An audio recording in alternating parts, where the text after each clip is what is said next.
Hello students, good morning to you all. आज हम 7th class की स्वीक लाइफ के second chapter the making of the constitution पढ़ने जा रहे हैं। तो मैं चाहता हूँ ये छोटा सा क्लिप है जिसमें जितना हो सके मैंने कोशिश किया है कि आपके इस चैप्टर को कवर करने के, और आप वीडियो के दौरान बिल्कुल बोर ना होंगे क्योंकि मैंने डिफरेंट जो है एंगल जो इस्तेमाल किया है, यानी कि डिफरेंट स्लाइड्स लाके इसको और इंटरेस्टिंग बनाने की कोशिश किया है। तो मैं चाहता हूँ आप इस पे पूरा ध्यान से सुनेंगे और इसको अच्छे से पढ़ेंगे। The making of the constitution की अगर बात करेंगे, सबसे पहले कॉन्स्टिट्यूशन क्या होता है हमें ये समझना जरूरी है। कॉन्स्टिट्यूशन एक मुल्क का वो आइन होता है, वो उसूलें होते हैं जिनके जरिए एक मुल्क को चलाया जाता है। जैसे कि हिंदुस्तान की तरह बहुत सारे मुल्क में भी कॉन्स्टिट्यूशन है, लेकिन डिफरेंसेस होंगे। और क्योंकि ये जो है कानून, ये जो आइन है वेरिड होता है हर कंट्री में, यहाँ कुछ और वहाँ कुछ और, तो लेकिन पर्पस क्या है? लोगों को गवर्न करना, लोगों को चलाना, सरकार चलाना है कि नहीं, हुकूमत को चलाने का काम है और इसी के अकॉर्डिंगली चलते हैं। और यही है आइन का ये किताब है जिसमें हमारे जो गवर्नमेंट के डिफरेंट ऑर्गन्स है, जैसे कि लेजिस्लेचर है, एग्जीक्यूटिव है, जुडिशरी है, ये 3 मेन ऑर्गन्स जो है इनके कामकाज को लिमिट किया जाता है, इनके कामकाज को डिस्ट्रीब्यूट किया जाता है। डिस्ट्रीब्यूट और लिमिटेशंस अलग है कि इनको किस किस चीजों में काम करना है इनको, और कहाँ कहाँ किस किस हद तक इनको काम करना है, ये 2 चीजें। और ये इसमें एलोबरेट किया हुआ था, डिफाइन किया हुआ था, इसके अकॉर्डिंग ही वो लोग चलते हैं। ठीक है। एंड नेक्स्ट कि इसके जरिए ही हमारे ये जो इसी आइन के जरिए ही पूरे मुल्क के जो है अवाम को चला जाता है कानून के हिसाब से। तो इसी कानूनी किताब को, इसी आइन को ही कॉन्स्टिट्यूशन कहते हैं। तो जैसे कि हमने कहा कि यही वो आइन की किताब है जिसमें गवर्नमेंट के तीनों ऑर्गन्स का काम जो है डिस्ट्रीब्यूट किया जाता है, उनके पावर्स को डिफाइन किया जाता है, रिस्पॉन्सिबिलिटीज को डिफाइन किया जाता है, और उनके रिलेशन भी दिखाया जाता है कि किस हद तक ये सब इंटर रिलेटेड है, ताकि गवर्नमेंट चले एग्जीक्यूटिव जुडिशरी से, जुडिशरी लेजिस्लेचर से, इस तरह से। ठीक है, ओके। तो नेक्स्ट हम जैसे कि ये ब्रीफ इंट्रोडक्शन हो गया कॉन्स्टिट्यूशन क्या होता है, और इसका जो है मेकिंग हम का हिस्ट्री जो है हमारे लिए क्यों जरूरी है। तो नेक्स्ट हम पढ़ेंगे इसके हिस्टोरिकल बैकग्राउंड्स, हमारे हिंदुस्तान के आइन को बनाने का जो है हिस्टोरिकल बैकग्राउंड हमारे लिए जानना जरूरी है, जो कि आपके चैप्टर में, इस सेकेंड चैप्टर में डिस्कस किया हुआ है। हिंदुस्तान के आइन को बनाने का जो हिस्ट्री, जो तारीख जो हमें पढ़ रहा है, हिस्टोरिकल बैकग्राउंड जो हमें पढ़ना है, जिसमें कहता है कि इस कानून को बनाने के लिए हिंदुस्तान के लोगों के रिप्रेजेंटेटिव्स उस वक्त के आज़ादी से पहले की, ध्यान में रखें, आज़ादी से पहले की जितने भी लोग थे उनके रिप्रेजेंटेटिव्स जमा होके बनाए थे। वो इस तरह से हुआ कि एक असेंबली बनाया जिसको कॉन्स्टिट्यूएंट असेंबली कहा जाता है, जिसमें तरह तरह के लोग तरह तरह की जगह से हिंदुस्तान के हर कोने से जो है जमा हो गए, वो रिप्रेजेंटेटिव्स कहा जाता है।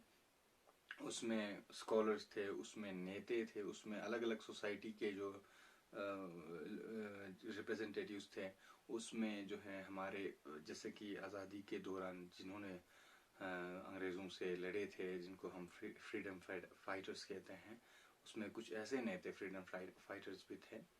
तो ये सब जो है मिलकर इस कॉन्स्टिट्यूएंट असेंबली को बनाया, और कॉन्स्टिट्यूएंट असेंबली ही है जिसने जो है कॉन्स्टिट्यूएंट को फ्रेम किया, आइन को फ्रेम किया।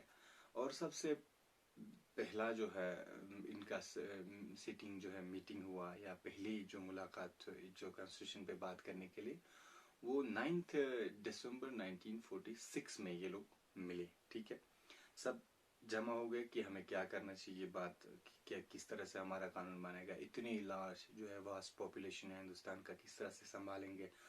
क्योंकि उस दौरान ही 1946 और 47 के दौरान ही ये काम चल रहे थे कि अब आज़ादी मिलने वाला है, अब अंग्रेज मजबूर है कि हमें फ्री छोड़े, तो हमें कुछ ना कुछ तो चाहिए कि जिसके जरिए हम अपने लोगों को गवर्न करें, लोगों को चलाए, हुकूमत को चलाए, कोई ऐसी उसूलें, ऐसे कानून तो चाहिए। तो इसीलिए ये लोग सब मिले और इनका जो है फर्स्ट मीट हो गया 9 दिसंबर 1946 में। इस कॉन्स्टिट्यूएंट असेंबली में हमारे हिंदुस्तान के बहुत मतलब मशहूर नेता हैं जो हमारे बीच अभी भी बहुत फेमस है। क्या कहते हैं, उनके नाम फेमस है, वो तो नहीं है, obvious सी बात है। जवाहरलाल नेहरू साहब थे, सरदार वल्लभ भाई पटेल, मौलाना अब्दुल कलाम आज़ाद, ऐसे बहुत सारे जो है फ्रीडम फाइटर्स इसमें इम्पोर्टेंट लीडर्स जो थे इसमें शामिल थे। और इस कॉन्स्टिट्यूशन असेंबली में लोगों के रिप्रेजेंटेटिव्स के बीच कुछ ऐसे कॉन्स्टिट्यूशनल एक्सपर्ट भी थे जो कानूनी जो आइन, जो बहुत सारे कंट्रीज के आइन पढ़े हुए थे और वो जानते थे कि क्या क्या चेंजेस ज़रूरी है, तो इसीलिए उनको कॉन्स्टिट्यूशनल एक्सपर्ट्स कहा जाता है। जैसे कि डॉक्टर B.R. अम्बेडकर साहब थे, अल्लाड़ी कृष्ण स्वामी साहब थे, श्री के.एम. मुंशी साहब थे। इस तरह से बहुत सारे कॉन्स्टिट्यूशनल एक्सपर्ट्स भी इनके दरमियान मौजूद थे कि जिन्होंने बहुत ज़्यादा अपना योगदान दिया इस आइन को बनाने में, कॉन्स्टिट्यूशन ऑफ इंडिया को बनाने में। उस वक्त सबसे इम्पोर्टेंट बात कि इनके दरमियान एक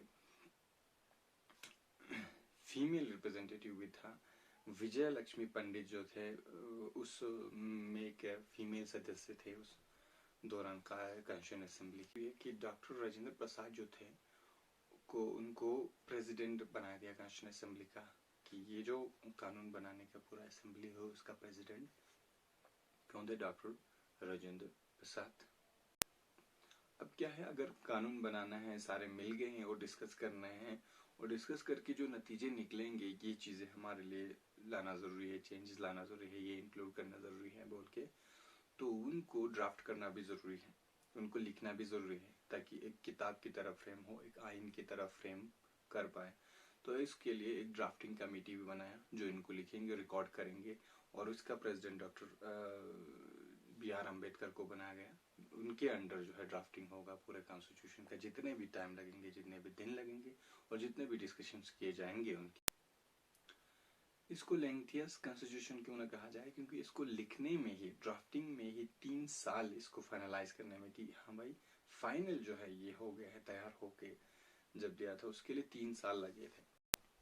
जो आइन उन्होंने फाइनलाइज किया और उन्होंने कॉन्स्टिट्यूशन असेंबली ने जो भी रिप्रेजेंटेटिव्स वहाँ थे उन्होंने जो है एक्सेप्ट किया 26 नवंबर 1949 को, कि हाँ भाई हम सब राजी है, जो हमने डिस्कस किए, जो नतीजे निकले हैं वही हमारे हिंदुस्तान का ये जो है कवानीन होगा कहकर उसको एक्सेप्ट किया ड्राफ्ट ये कॉन्स्टिट्यूशन असेंबली ने।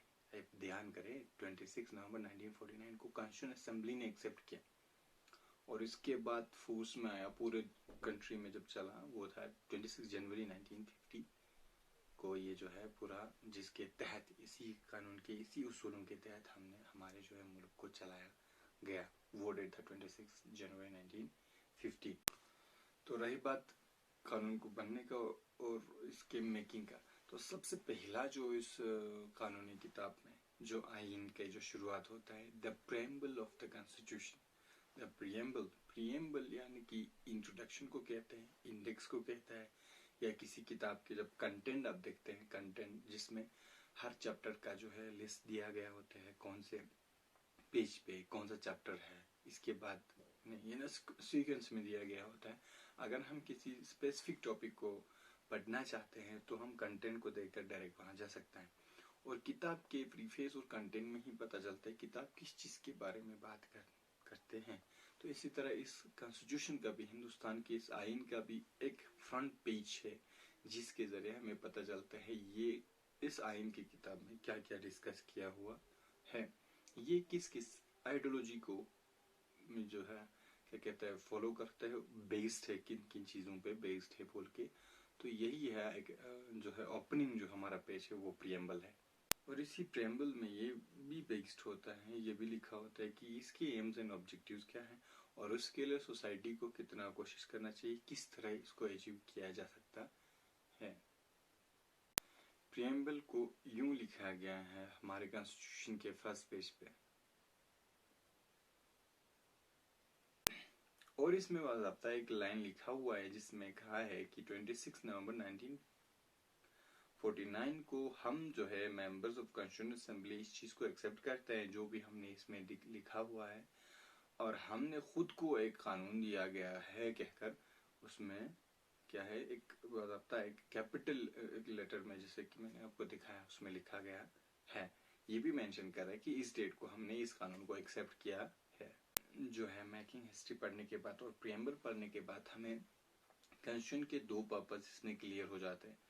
पहला कि कॉन्स्टिट्यूशन को, आइन को, सरकार को, पूरे गवर्नमेंट को ताकत कहाँ से मिलते हैं, ये हमें क्लियर होता है। वो कैसे? क्योंकि इसमें बराबर मेंशन किया है कि रिप्रेजेंटेटिव्स ऑफ द पीपल, यानी कि जो ओरिजिनल, जो मेन पावर जो है वो लोगों में है और वहीं से इनको पावर मिलते हैं। On the other side constitution के मेन ऑब्जेक्टिव्स क्या है वो भी इसमें मेंशन किया हुआ है। पहला चीज कि इसको, ये सरकार बनते कैसे हैं इसके बारे में, जैसे कि सोशलिस्ट, रिपब्लिक, डेमोक्रेटिक जो है तो लोग वोट देकर चुनेंगे, ये कहकर हमें क्लियर हो गया कि ये हुकूमत, ही इस आइन को चलाने वाला हुकूमत कैसा होगा ये हमें पता चला। नेक्स्ट, और चलाने वाले का एम एंड ऑब्जेक्टिव क्या होना चाहिए, किन किन मकसद को पूरा करना चाहिए, जैसे कि जस्टिस, सोशल पॉलिटिकल जस्टिस होना चाहिए कहकर, फ्रेटर्निटी, इक्वालिटी, ये सारी चीजें जो है लिस्ट में, प्रियम्बल में मेंशन किया कि ये भी क्लियर किया।